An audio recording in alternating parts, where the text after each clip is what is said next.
میں آج آپ لوگوں کو اپنی باجی مومنہ کی کہانی سناتی ہوں۔ تقریباً شعور کی عمر کو پہنچتے ہی میری آپی نے اسٹور کے کمرے میں سب سے چھپا کر ایک لکڑی کا صندوق رکھا ہوا تھا، اور وہ رات کے پچھلے پہر جب سب سو جاتے تو وہ چپکے سے دودھ کا پیالہ اٹھائی جاتی اور اس کے اندر لیٹ جاتی۔ میں پوچھتی تو بہت برا مناتی اور کچھ نہ بتاتی، اور نہ ہی اس صندوق کو ہاتھ لگانے دیتی۔ میں اس کے ڈر سے اسے نہ کھولتی، مگر تجسس ہر وقت قائم رہتا۔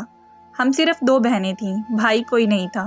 ہمارا باپ ایک سبزی کی ریڑھی لگاتا تھا، میری بہن بہت حسین و جمیل تھی۔ میں ان کی نسبت قدرے کم خوبصورت تھی۔ میری بہن جوانی میں ہی بیوہ ہو گئی تھی اور ہمارے پاس رہتی تھی۔ اس نے بیوہ ہونے کے بعد بھی صندوق کو نہ چھوڑا، اس صندوق کو اپنے پاس رکھا کرتی۔ اس صندوق کو کسی کو بھی کھولنے کی اجازت نہیں دیتی۔ اگر کوئی کھولنے کی کوشش بھی کرنا چاہتا تو وہ دن قیامت برپا رکھتی کہ سب ڈر کے پیچھے ہٹ جاتے۔ وہ روز اس میں لیٹ جاتی، اوپر سے ڈھکن بند کر دیا کرتی اور کچھ عجیب سی آوازیں نکالتی۔ مجھے بہت تجسس ہوتا، مگر میں اس راز کو جان نہ پاتی۔ مومنہ بھی بمشکل 17 سال کی تھی کہ میرے باپ سے ایک امیرزادہ سبزی لینے آیا۔ مومنہ گھر سے تاتا سبزی ریڑھی تک اٹھا کر لائی اور باپ کو مسکرا کر سلام کیا، اور انہوں نے بھی اسے مسکرا کر جواب دیا۔ پاس کھڑا لڑکا دم بخود کھڑا تھا اور سوچ رہا تھا کہ اتنی خوبصورت لڑکی، وہ بھی اس ریڑھے والی کو بڑے اتفاق سے مل رہی ہے۔ میری آپی بھی مسکرا کے چل پڑی، لیکن وہ لڑکا میرے بابا پر مہربان ہو گیا اور کافی ساری سبزی خرید لی۔ اب وہ روز آ کر ساری سبزی خرید لیتا اور پاس کھڑے ضرورت مندوں کو دے دیتا۔ بابا تو اس کی رحم دلی سے بہت متاثر ہونے لگے۔ ایک دن اس نے کہا، انکل مجھے آج بہت دیر ہو رہی تھی تو جلدی میں گھر سے چائے لیے بغیر آ گیا، اور اب سر چکرا رہا ہے۔ کیا آپ مجھے 1 کپ چائے گھر سے منگوا کر پلا سکتے ہیں؟ بابا، جو اس کی رحم دلی سے پہلے ہی کافی متاثر تھے، گھر میں اب روز اس کا چرچا ہوتا تھا۔ بابا کو اس کے آنے کا انتظار رہا کرتا تھا۔ ہمارے گھر غربت نے ڈیرے ڈال رکھے۔ اماں کو ایک محلے دار فیکٹری سے مال لا کر دیتا، جن کے بٹن لگانے ہوتے اماں کی انگلیوں سے کبھی اتنی محنت سے خون بھی نکل آتا، سوئی انگلیوں میں چبھتی رہتی، مگر وہ پھر بھی اس کو پورا کرتی۔ مومنہ آپی جو خود بھی قریب ایک کالونی میں بچوں کو پڑھانے جایا کرتی تھی، ہم لوگ غربت کی وجہ سے زیادہ پڑھ بھی نہیں سکے تھے۔ آپی جب بھی فرصت ملتی وہ اماں کی ہیلپ کرنے لگ جاتی، گھر کے کاموں میں بھی اماں کا ہاتھ بٹا دیتی، مگر صندوق میں لیٹنا اور دودھ لے کر جانا نہ بھولتی۔ مجھے بننا سنورنا اور امیر ہونے کا شوق تھا، مجھ پر تو اماں کی ڈانٹ کا کوئی اثر نہیں تھا۔ آپی اماں کو دلاسے دیتی کہ کوئی بات نہیں، اماں بچی ہے، میں کر دوں گی کام۔ وہ مجھ سے بہت پیار کیا کرتی۔ ابا آ کر اماں کو سناتے کہ تو نے مجھے بیٹا نہیں دیا، یہ 2 منحوس بیٹیاں دے دیں، جو میرے بڑھاپے کا سہارا بننے کی بجائے مجھ پر بوجھ کی طرح ہیں۔ ساس ساری زندگی تانے دیتی دیتی مر گئی۔ میری ماں بہت سمجھدار اور صابر و شاکر عورت تھی، لڑکا نہ پیدا کرنے میں اس کا تو کوئی قصور نہیں تھا۔ وہ روتے ہوئے اکثر شوہر کی مار کھانے کے بعد ان کی خدمت میں لگ جاتی، اس کو ناراض ہونے کی بھی اجازت نہیں تھی۔ اماں ابا کو اکثر کہہ دیتی کہ آپ اور شادی کر لیں بیٹے کے لیے، مگر وہ اور مارتا کہ 2 بیٹیاں ہیں، اب مجھے اور کون دے گا؟ ان منحوس سی 2 بیٹیوں کے بعد پھر نیا شادی کا خرچہ کروں؟ حالانکہ میری ماں کو نانا نانی کے مرنے کے بعد بھائیوں نے بابا کو 2 کپڑوں میں لے کر جانے کی آفر کی تھی۔ وہ جہیز نہیں دے سکتے تھے، حالانکہ وہ کافی کچھ دے سکتے تھے، اچھے خاصے خوشحال تھے، مگر ان کی بیوی اماں آنکھ میں کھٹکتی تھی، اس سے جان چھڑانا چاہتی تھی۔ سارا دن نوکروں کی طرح کام کرواتی اور بدلے میں کوستی اور تانے دیتی، کیونکہ اماں کی بچپن میں منگنی ٹوٹ چکی تھی۔ خالو کا بیٹا تھا، اس نے لالچ میں آ کر امیر لڑکی سے شادی کر لی تھی۔ اس بات کا قصور بھی اماں کو ٹھہرایا گیا اور ہر وقت تانے دیے جاتے کہ تو اچھی ہوتی تو وہ کبھی ایسا قدم نہ اٹھاتا۔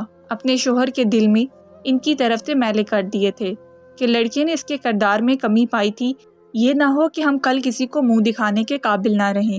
یہ کسی کے ساتھ بھاگنے لگی تھی، وہ اس کا دوست تھا۔ اس کے بعد بھائیوں نے بہن کو جلدی سے میری چالاک دادی کو رشتہ دے دیا، جو اپنے بیٹے کے لیے انہیں احسان چڑھا کر بیان کرنے کے لیے آئیں، جن کے غصے کی طبیعت کی وجہ سے کوئی رشتہ نہیں دیتا تھا۔ ہم بہنوں کو اماں کی سٹوری روز دادی سے سننے کو ملتی، مگر پڑوسن بہت تعریف کرتی۔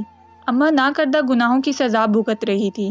اماں کوئی صفائی نہیں دیتی، شروع میں دی تو طلاق دینے اور واپسی میں بھیجنے کی دھمکی مل جاتی۔ مومنہ آپی بھی اماں کی طرح بہت صابر و شاکر تھی۔ اس کے بڑے ہونے سے اماں کو کافی سہارا مل گیا۔ دادی پر فالج کا اٹیک ہوا تو اس کی زبان بند ہو گئی اور وہ اشاروں سے اماں سے معافیا مانگتی رہی۔ اماں نے جی جان سے خدمت کی، ساری دنیا نے بہت واہ واہ کی، مگر ابا نہ پگھلا۔ اتنا ہوا کہ انہوں نے مار کٹائی چھوڑ دی۔ ہمارے محلے میں سب ہمارے جیسے غریب لوگ رہا کرتے تھے۔ ایک شریف گھر سے پڑوس سے آپا کا رشتہ آیا، ہمارا عارضی تھا کہ وہ بھی اپنے جیسی اور شریف لوگ تھے۔ ابا نے بھی ہاں کر دی اور سادگی سے منگنی کی گئی اور 4 ماہ بعد انہوں نے شادی رکھی کہ اس وقت ان کی کمیٹی نکلنی تھی۔ اماں نے بھی ان کے ساتھ ابا سے خفیہ کمیٹی ڈالی ہوئی تھی۔ دونوں گھروں میں خوشی کی لہر دوڑ گئی۔ مومنہ آپی بھی بہت خوش تھی، مگر ابا ان لوگوں کو خاص لفٹ نہیں کرواتے۔ وہ لوگ برا نہ مناتے، کیسے ہم جیسے ہیرے جیسی لڑکی مل رہی ہے اور ہمیں کچھ نہیں چاہیے۔ میں بہت اکڑوں اور ضدی سی لڑکی تھی۔ میں جب شعور کی عمر کو پہنچی تو دیکھا دادی اماں باتیں کرتی تھی، میں انہیں سننے جاتی۔ اماں بہت مجھے ڈانٹتی، دادی اماں کو شکایت لگاتی اور بابا سے مار ڈلواتی۔ میں ڈھیٹ مار کھا کر بھی کبھی نہ سدھرتی اور بابا کو بھی جواب دے دیتی۔ تنگ آ کر بابا نے مجھے کچھ کہنا ہی چھوڑ دیا کہ میں ان کی ماں پر ظلم کرنے پر ظالم کہتی۔ ابا نے میری وجہ سے اماں کو کافی حد تک کوسنا چھوڑ دیا کہ میں بابا کو تڑکی بتڑکی جواب دیتی کہ آپ کو میری ماں جیسی نہیں ملنی تھی، آپ اتنے ذلیل ہیں ہمارے ہاتھوں سے تو اور شادی کر لیں، میری ماں کی جان چھوڑ دیں، ویسے بھی میری ماں اپنا اور اپنے بچوں کا پیٹ خود پال رہی ہے۔ بابا میری باتوں سے لاجواب ہو جاتے۔ مجھے اماں اور مومنہ آپی اسے ڈانٹ پڑتی، مگر میں باز نہ آتی۔ میں دادی کو سچ کہہ جاتی کہ وہ بابا کو خوب نمک مرچ لگا کر میری شکایت لگاتی۔ مجھے بابا کی بہت مار کھانی پڑتی۔ اماں اور مومنہ روتے روتے مجھے نیل زدہ جسم پر مالش کرتے ہوئے نصیحت کرنے لگتی کہ ہمارا کسی کو کچھ کہنے کا حق نہیں ہے، تم بھی آئندہ سے ان کو کچھ مت کہنا، ہم بابا اور دادی سے مقابلہ نہیں کر سکتے۔ میں غصے سے دھڑک کر بولتی، کیوں نہیں کر سکتے؟ آپ لوگ اتنے بزدل کیوں ہیں؟ اللہ تعالیٰ قیامت والے دن ظلم سہنے والوں کو بھی سزا دے گا کہ تم کیوں ظلم سہتی رہی۔ یہ ایک طرح سے ظالم کی مدد بھی ہے کہ وہ مزید گنہگار ہونے سے بچ جاتا ہے۔ مگر وہ اتنی بزدل تھی کہ کہنے لگتی کہ اگر دادی اور بابا ہمیں گھر سے نکال دیں گے تو ہمارا کوئی بھی ٹھکانہ نہیں ہوگا۔ باہر بھیڑیے بیٹھے ہوئے ہیں جو اکیلی اور بے سہارا عورتوں کی طاق میں رہتے ہیں۔ بابا سے ہمیں بہت شیلٹر ملا ہوا ہے، سب ان کو جانتے ہیں اور اس وجہ سے ہم ایک محفوظ پناہ گاہ میں ہیں۔ مرد کی اہمیت سے انکار نہیں کیا جا سکتا۔ میں نے غصے سے منہ دوسری طرف پھیر کر کہا، دنیا چاند پر چلی گئی ہے اور ان کے خیالات سنو۔ مومنہ آپی بولی، جو چاند پر جاتے ہیں ان کے پاس بہت سے سورسز ہوتے ہیں، ہم غریب لوگ ہیں، ان کی نقل کر کے آزادی سے اکیلے ہر جگہ گھوم پھر کر اپنے آپ کو مصیبت میں نہیں ڈال سکتے۔ دور والی کانونی میں بڑے بڑے گھر ہیں اور وہ زیادہ امیر لوگ ہیں اور ہدیہ بھی قرآن پاک پڑھانے کا زیادہ دیتے ہیں، مگر اماں مجھے وہاں نہیں جانے دیتی کہ وہ ایک لڑکی کو جانتی تھی، اس کی عزت لوٹ لی گئی تھی۔ ان لوگوں نے اس نے کہا کہ وہ سب کو بتائے گی، تو اسے مار کے بوری میں ڈال کر اوپر سے نیچے خالی پلاٹ میں پھینک دیا تھا۔ وہ غریب لوگ تھے، کیس کرنے کے باوجود ابھی تک کچھ نہیں بگاڑ سکے۔ اماں نے پیار سے مجھے سر پر ہاتھ پھیرتے ہوئے کہا، بیٹی قناعت پسند، جھونپڑیوں میں رہ کر محلوں کے خواب نہ دیکھو، سوائے پچھتاوے اور رسوائی کے کچھ ہاتھ نہیں آئے گا۔ اماں بولی کہ تیرا باپ سر پر موجود ہے تو میں بے فکر ہو کر سوتی ہوں، میری اور میرے بچوں کی عزت محفوظ ہے، سب کو پتا ہے کہ ان کے سر پر مرد کا سایہ ہے۔ 1-2 دن وہ گاؤں فوتکی پر گئے تھے تو وہ ایک کھٹکے سے ڈر جاتی تھی کہ اماں کوئی آ تو نہیں گیا، اور میں ساری رات ڈر ڈر کے سوتی رہتی۔ میں قائل ہونے کی بجائے منہ بہلاتی۔ میں مومنہ آپی کو کہتی کہ اگر مجھے اللہ تعالیٰ نے اتنا حسن دیا ہوتا تو میں کسی امیر زادے کو پھنسا کر اس سے شادی کر کے آج اس کے گھر پر ملکہ بن کر راج کر رہی ہوتی۔ مومنہ آپی کہتی، پاگل، ایسی باتیں نہیں کیا کرتے، شکل سے زیادہ سیرت کی خوبصورتی دونوں جہانوں میں کام آتی ہے۔ یہ امیر زادے غریب خوبصورت لڑکیوں سے شادی نہیں کرتے، ان کو سبز باغ دکھا کر ان کو استعمال کر کے ٹشو کی طرح پھینک دیا کرتے ہیں۔ وہ شادی اپنی جیسی امیر لڑکیوں سے کرتے ہیں جن سے ان کو مالی فائدہ بھی ملتا ہے اور اپنے سرکل کی سوسائٹی میں مقام بھی۔ میں اماں سے صاف کہتی، میری شادی اپنے جیسے غریبوں میں نہ کرنا، میں کسی امیر گھر میں جانا چاہتی ہوں۔ بابا آج سبزی والے کو گھر لے کر آئے تھے کہ چلو صاحب آپ کو گھر کی چائے پلاتے ہیں۔ جب وہ گلی میں ہمارے گھر کے سامنے اپنی بڑی سی گاڑی کھڑی کر رہا تھا تو محلے کے بچے بہت اشتیاق سے اسے دیکھ رہے تھے۔ میں نے بھی اپنے دروازے سے شور سن کر باہر جھانکا تو بابا اسے اندر آنے کا بول رہے تھے۔ میں نے بھی اس کی اعلیٰ قیمتی لباس وغیرہ سے متاثر ہو کر جھٹ سے بڑے جوش و خروش سے سلام کیا تو اس نے ہلکا سا جواب دے کر میری طرف کوئی دھیان نہیں دیا اور اماں کو سلام کا جواب بھی نارمل دیا، مگر جب مومنہ آپی کے سامنے آئے تو اس کی آنکھیں چمکنے لگیں۔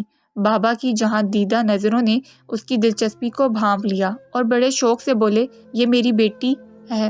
اس نے اشتیاق سے بھرپور نظروں سے دیکھتے ہوئے کہا، اچھا گڈ۔ بابا اس پر وارے صدقے جانے لگے اور اس کے لیے چائے کے ساتھ سموسے بھی منگوا لیے، حالانکہ اس نے سموسے کو دیکھا تک نہیں، بس اس کا سارا دھیان مومنہ آپی ہی کی طرف تھا۔ ہمارا ایک ہی کمرہ تھا۔ آپی بہت کنفیوژن کا شکار تھی۔ وہ چائے پیتے ہوئے بابا کی باتوں کا جواب میں ہوں ہاں کرتا رہا۔ پھر اس کا فون آ گیا اور بابا اسے باہر تک چھوڑنے گئے۔ چند دن بعد بابا نے دھماکہ کیا کہ آج بعد مومنہ کا نکاح اس لڑکے جس کا نام حنین تھا اس کے ساتھ کر دیا جائے گا۔ اماں نے احتجاج کیا تو ایک زوردار تھپڑ ماں کو پڑا اور ان سے کہا کہ اس صورت میں تمہیں طلاق دے دی جائے گی۔ مجھے زندگی میں پہلی بار اپنے بابا کا فیصلہ درست لگا۔ میں مومنہ آپی کو سمجھانے لگ گئی کہ اتنا اچھا امیر کبیر لڑکا مل رہا ہے، بابا ہمارا بھلا ہی تو سوچ رہے ہیں۔ جب بابا نے میری باتیں سنی تو بہت خوش ہوئے اور زندگی میں پہلی بار مجھ سے پیار سے مخاطب کر کے بولے، بیٹی اس گھر میں تو ایک تو ہی سمجھدار ہے۔ بابا کی تعریف سے میں نہال ہو کر شدت جذبات سے میں خوشی میں ان کے گلے لگ گئی۔ مومنہ آپی نم آنکھوں سے مجھے دیکھ رہی تھیں۔ بابا نے وارننگ دے دی کہ وہ 2 گھنٹے تک آ رہے ہیں اور یہ کپڑے اور زیور ہیں، اس کو پہن کر تیار کروا دو، میں مولوی صاحب کو مل کر آتا ہوں۔ میں نے وہ خوبصورت اور قیمتی سوٹ اتنی پیاری لڑکی جو میک اپ وغیرہ میں دیکھی تو خوشی سے دیوانی ہو گئی۔ اماں نے مومنہ آپی سے کہا، بیٹا تو اپنے منگیتر کے ساتھ بھاگ جا، ہمارا اللہ مالک ہے۔ میں نے کہا، اماں پاگل ہو گئی ہیں کیا؟ میں ایسا نہیں ہونے دوں گی۔ اماں نے ایک زوردار تھپڑ مجھے مارا۔ مومنہ آپی روتے ہوئے مجھے پیار کرتے ہوئے بولی، اماں میں اپنی وجہ سے آپ لوگوں کو مصیبت میں نہیں ڈال سکتی، میں قسمت میں لکھا سمجھ کر اسے قبول کرتی ہوں۔ اماں پریشان اور ناراض ہو کر لیٹ گئیں۔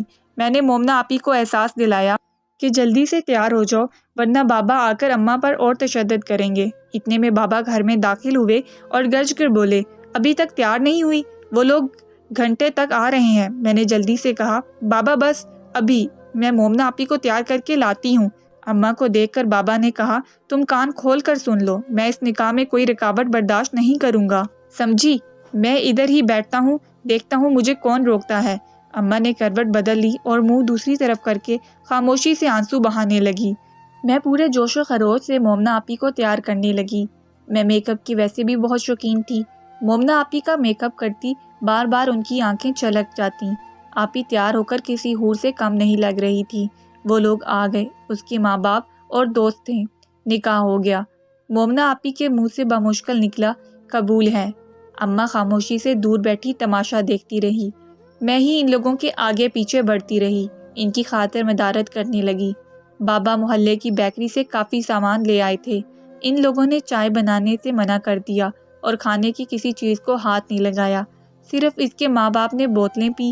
آپی کے دوست مسلسل پرشوق نظروں سے انہیں دیکھ رہے تھے۔ اپنی طرف سے میں بھی تیار ہوئی تھی، مگر میری طرف کسی نے دھیان نہیں دیا۔ آپی کو انہوں نے ملنے بھی نہ دیا اور جلدی سے لے کر اماں روتی رہی، مگر بابا بہت خوش تھے، باہر نکل گئے۔ اماں مجھ سے روٹھی رہی۔ آج میں سوچ رہی تھی کہ دادی کا باکس تولا توڑ کر دیکھوں گی کہ اس میں کیا ہے، کیونکہ چابی بابا کے پاس سے ہے، مگر آج بابا کا پیار پا کر ارادہ ملتوی کر دیا۔ چائے بنا کر اماں کو زبردستی پلائی اور بیکری کی چیزوں پر ٹوٹ پڑی کہ مومنہ بیائی گئی ہے تو شاید اس کا بھی کوئی سکوپ نکل آئے۔ آپی دوسرے دن ہی واپس آ گئی، بس خاموش اور اداس تھی، کچھ نہیں بتایا، بس بولی مجھ سے کوئی سوال نہ کرے ورنہ میں گھر چھوڑ کر چلی جاؤں گی۔ اماں تو اس کے باپ سے بہت خوش تھی۔ بابا نے بھی کہا کہ اس کو اس کے حال پر چھوڑ دو، اس سے کچھ نہ پوچھو۔ ان کے سابقہ منگیتر لوگ بہت دکھی ہوئے، مگر وہ غریب لوگ تھے، کچھ نہیں کر سکتے تھے۔ آپی ایک دن بعد ہی گھر واپس آ گئی، کچھ نہیں بتاتی کہ کیا ہوا۔ اپنی لکڑی کے صندوق میں واپس آ کر اسی طرح لیٹ جاتی اور کسی کو بھی اس صندوق کو ہاتھ نہیں لگانے دیتی، نہ ہی کچھ بتاتی۔ بابا اس کی شادی سے بہت خوش تھے اور اس کے آنے پر بھی اب کوئی اعتراض نہیں کیا۔ وہ اب بیٹیوں کو بڑے پیار سے مخاطب کرتے۔ اب انہوں نے گھر میں گرجنا برسنا بھی چھوڑ دیا۔ اماں روٹھی ہوئی تھی اور وہ اب اماں پر بھی سختی نہ کرتے۔ میں ان کے خیال رکھنے لگتی کیونکہ وہ مجھے آج سے دلاسے دیتے تھے کہ تیری شادی بھی میں امیر گھر میں کروں گا۔ آپی کو بھی صندوق کے متعلق کچھ نہ چھیڑنے دیتے۔ وہ کہتے کہ مجھے اس کا یہاں رہنا اچھا لگتا ہے کیونکہ اس کی وجہ سے ہمارے حالات بدلے ہیں۔ وہ اب اماں سے بھی بہت پیار کرتے تھے۔ ہمارے گھر خوشحالی آنے لگی۔ بابا نے ایک شاپ لے لی جس میں سموسے وغیرہ اور دوسری کافی چیزوں کی ورائٹی کر دی تھی اور اچھی چل پڑی تھی۔ اب قدرے بہتر علاقے میں گھر بھی لے لیا تھا۔ میں تو ویسے بھی بہت سوشل تھی اور گھومنے پھرنے کی شوقین بھی، اس لیے میں آج پڑوسی میں گھومنے لگی۔ میں بابا سے کہتی، بابا مومنا آپی اس سے پوچھے نا، آخر میں اپنا سسرال چھوڑ کر ادھر کیوں رہ رہی ہوں؟ بھائی کدھر ہیں؟ کیا ان سے کوئی مسئلہ ہوا ہے یا خدا نہ خواستہ کوئی طلاق وغیرہ ہو گئی؟ کبھی کچھ نہیں بتاتے تھے۔ بابا بولے، میری بیٹی میرے لیے رحمت بن گئی ہے۔ اس نے فرما برداری سے میری بات مان کر آج مجھے خوشحال کر دیا۔ اگر اس کی جگہ میرا کوئی بیٹا ہوتا تو وہ اتنی فرما برداری کبھی نہ دکھاتا۔ میرے 3 دوست ایسے ہیں، ان کے بیٹے ان کو رلاتے ہیں، الٹا ان کے پاس جو ہے ان کو بھی چھیننے کے چکر میں رہتے ہیں۔ میری بیوی کی یہ تربیت ہے کہ اس نے ساری زندگی خود بھی فرما برداری دکھائی اور بچوں کو بھی سکھائی ہے۔ میں اس سے بہت خوش ہوں۔ ایک معاشی مسئلہ بھی انسان کو چڑھا بنا دیتا ہے اور سوچنے سمجھنے کی صلاحیت بھی ختم ہو جاتی ہے۔ کوئی کم انسان ہی ایسا ہوتا ہے جو غربت میں بھی اللہ تعالیٰ کا شکر ادا کرتا ہے اور پھر اسے صبر کا بہت بڑا پھل ملتا ہے۔ تمہاری ماں نے قناعت اور صبر سے گزارا کیا۔ آج میں نے کم سرمائے سے کام شروع کیا اور اللہ تعالیٰ نے برکت ڈال دی۔ میں خود بیٹی سے ایک بات پوچھ چکا ہوں اور معافی بھی مانگی، مگر وہ مجھے بولی، آپ مجھ سے کیوں معافی مانگ رہے ہیں؟ مجھے کسی سے کوئی گلہ نہیں، آپ کا پورا حق ہے مجھ پر، اور اپنے گھر والوں کی بہتری سوچ کر آپ نے میری شادی کی تھی۔ بس اب مجھ سے اس بارے میں کوئی نہ پوچھے۔ میں نے بیٹی سے کہا، میں کبھی بھی تم سے کچھ نہیں پوچھوں گا، تم ہمیشہ ادھر ہی رہو، تمہارے باپ کا گھر ہے، مجھے کوئی اعتراض نہیں ہوگا۔ میرے بابا اب اماں سے بھی اپنے رویے کی معافی مانگ چکے تھے۔ اب اماں نے بھی معاف کر دیا تھا اور دونوں اب خوشگوار موڈ میں رہا کرتے۔ مگر جویریہ آپی اس طرح صندوق میں لیٹ جاتی اور عجیب سی آواز نکالتی۔ بابا نے اب مجھے ایک چھوٹی سی مہران گاڑی لے کر دی۔ مجھ سے ان کی خوب دوستی ہو چکی تھی۔ میں نے جلدی ڈرائیونگ بھی سیکھ لی۔ میرے بابا اپنے پیچھے زندگی پر پچھتا رہے تھے کہ کسی بے بس کو ناجائز غصہ دکھانا، اسے تنگ کرنا بہت غلط بات ہے۔ اس سے انسان خود بھی بے سکون رہتا ہے، وہ گھر کا ماحول بھی خراب ہوتا ہے، اور اللہ تعالیٰ کی ناراضگی الگ اور دوزخ کا عذاب بننے سے بہتر ہے کہ ہم غربت کے باوجود سکون اور خوشی سے رہیں تو بہت فائدے میں رہیں گے۔ میرے بابا کو یہ بات بہت دیر میں سمجھ میں آئی۔ میری پڑوس میں ایک رشتہ لڑکی سے میری دوستی ہو گئی۔